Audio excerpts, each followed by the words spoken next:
Hey guys, Sue's here. Welcome back to another Keto Dinner Ideas video. If you're new here, we film these every single week to give you a little motivation to get in the kitchen and get your keto meal prep on. We always try to cover 4 different keto recipes each week and would love for you to go ahead and hit that subscribe button and join the crew. Let's get into the video. First up this week, we made an adaptation of I Breathe I'm Hungry's keto sheet pan curried chicken. This was so good. So to start with, in a small dish, I'm adding a half a teaspoon garlic powder, a half a teaspoon onion powder, a tablespoon yellow curry powder, that's the one I used, a teaspoon kosher salt, and a 1/4 of a teaspoon ground black pepper. And I'm just mixing that together with my hands because I'm going to use my hands anyway to put this on my chicken as a rub.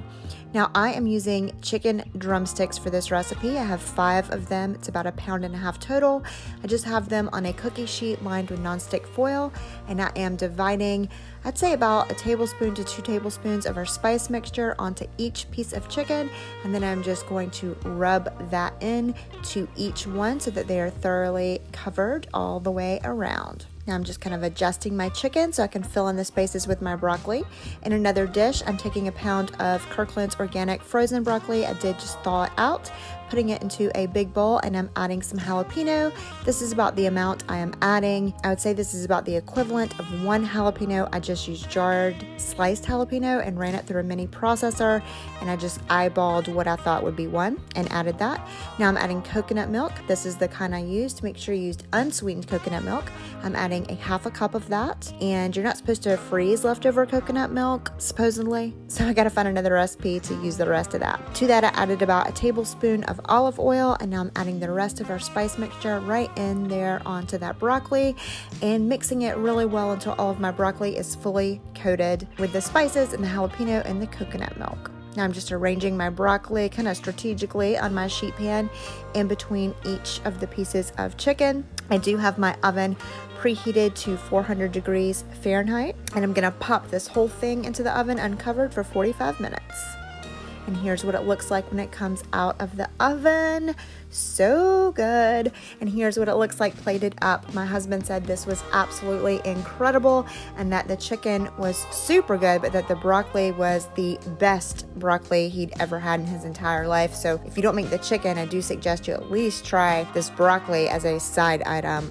The original recipe, she used cauliflower. I thought the broccoli would be better since I'm making cauliflower later on in the week, but you can use whichever you prefer. Next up, we tried our hand at the Diet Doctor's Keto barbecue ribs with creamy squash salad. So to start with, in a saucepan over medium heat, I am adding 3 tablespoons of olive oil, 1 tablespoon of tomato paste, and I'm just whisking that together and kind of cooking it until it gets a little glossy. To that, I'm adding some onion. Now the original recipe added 1/2 of a chopped onion. I'm just adding 1/4 cup super finely chopped onion. I ran it through my little mini processor, and I will link that down below if you guys are interested in that. It's been awesome. But anyway, basically what I added was like pulverized onion mush. After I cooked that for a few minutes and it softened and got glossy, I added 2 tablespoons of water to it, and then I brought it up to a nice simmer for about 10 minutes. And then I'm adding 1 tablespoon of chili powder, and that's just the chili con carne seasoning blend mix, 2 teaspoons of garlic powder, 2 teaspoons of fennel seed, 1 teaspoon of ground cumin, 1/2 teaspoon cayenne pepper, 2 teaspoons salt. I was skeptical on that salt, but it worked out in the end, guys. And then I added 1/4 teaspoon ground black pepper. To that, I am adding a 14.5 ounce can of diced tomatoes with no sugar or salt added. I did drain a little bit of the juice out of them, but not all of it.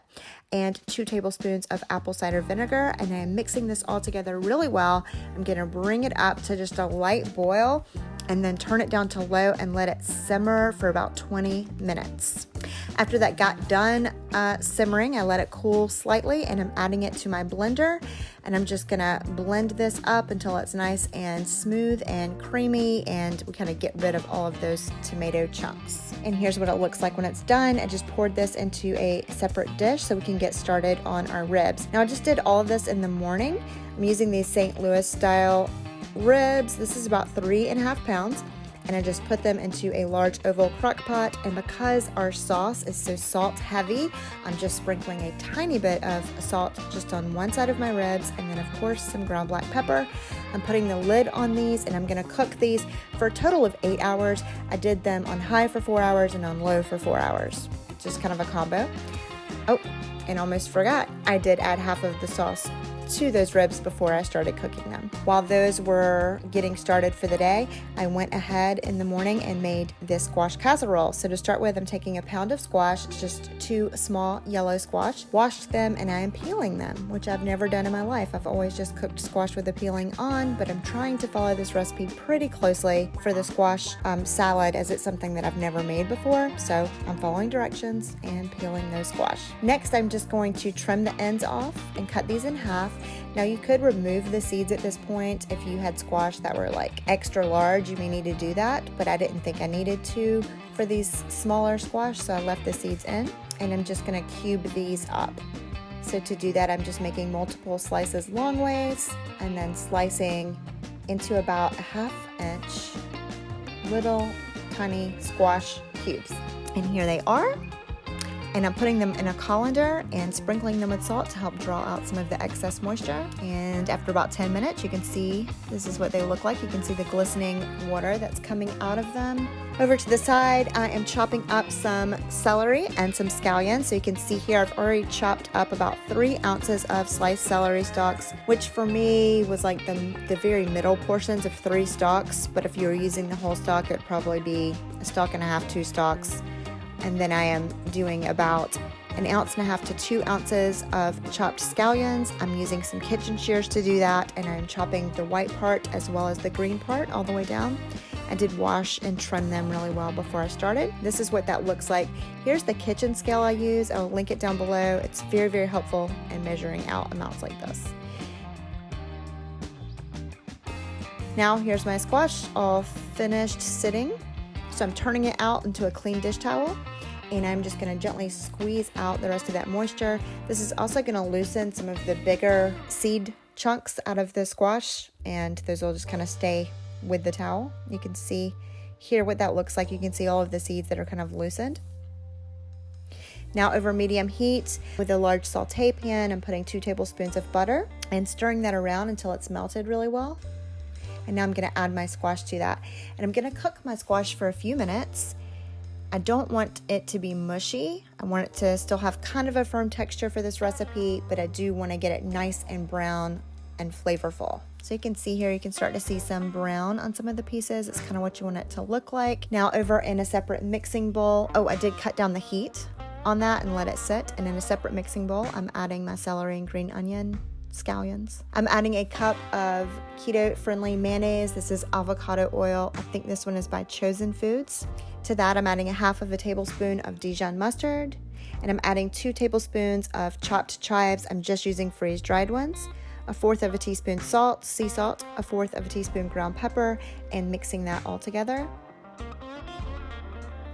Now I'm taking our squash that we sauteed and cooled slightly, and I'm just going to fold that right into this mixture. You can see here that the squash is nice and golden brown on the edges.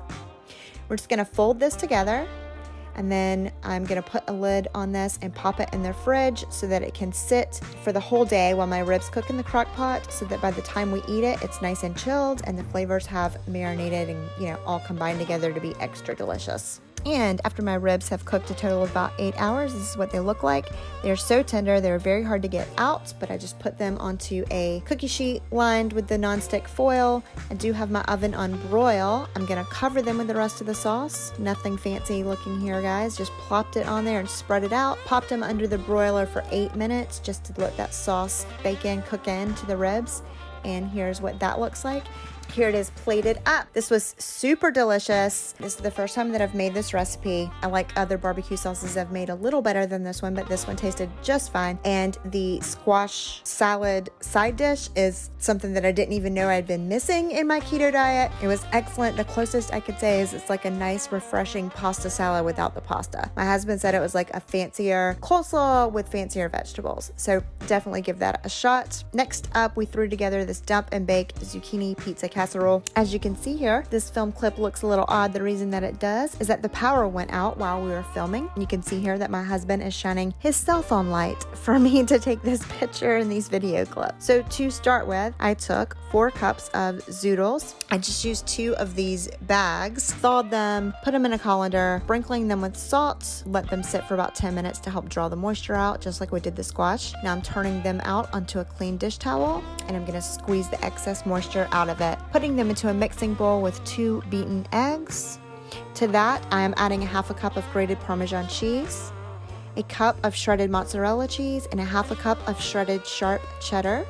And I'm getting my hands in there just like you would a meatloaf or dough and getting that mixed together really well. Now I'm taking a 9x13 casserole dish that I just sprayed with a little cooking spray, and I'm turning out our zucchini mixture on there and just mashing it down until it's nice and compact, kind of like a crust. And we are going to pop this into a 400-degree oven for 20 minutes. And when it comes out, I'm sitting in a trivet. It's nice and hot. The original recipe called for using 14 ounces of pizza sauce. I thought that was way too many carbs for me. I am only going to use 8 ounces total. And you can see here, I have it in half-cup increments. I make my own pizza sauce and freeze it, which is why this says November on it.